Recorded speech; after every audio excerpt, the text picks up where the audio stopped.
back when I was in high school, I went through FFA. I was never involved in 4-H in high school. FFA or 4-H came when I married her.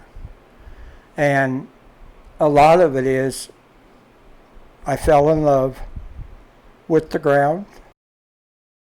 And I worked all through high school farming with my grandfather. He taught me the rules. And I went through FFA. I got all my awards there, and I even got to be a state farmer through FFA. And then when we got married in '67, the world changed.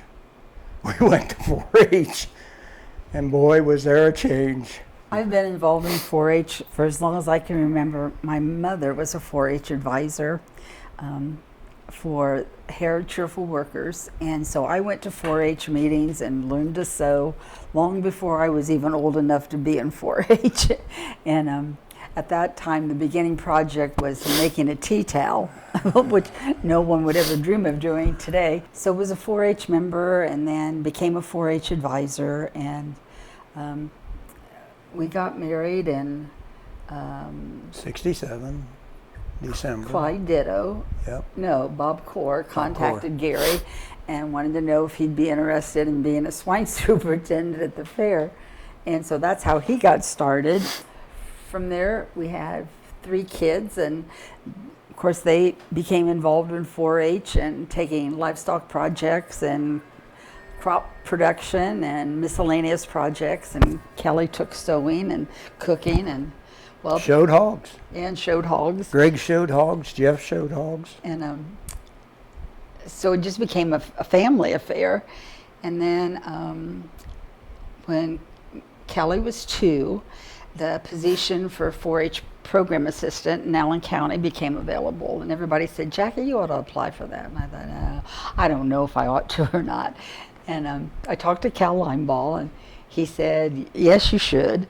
And so I did. And fortunate for me, I got the job. I think the best part of being involved in the 4-H program is seeing boys and girls who are shy and timid and not sure what they want to do, is to take a project and complete it, and whether or not they win isn't important. It's seeing them get that participation ribbon or the A, B, or C ribbon and just glow because they finished what they started.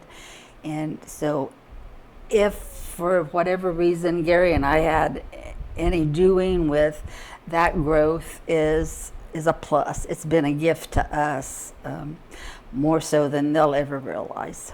When an individual comes up to you and says, "Thank you," that's important. And you often say, "Thank you for what?" "You helped me learn about what we're doing in our project and where it came from and how it handles and what the process is."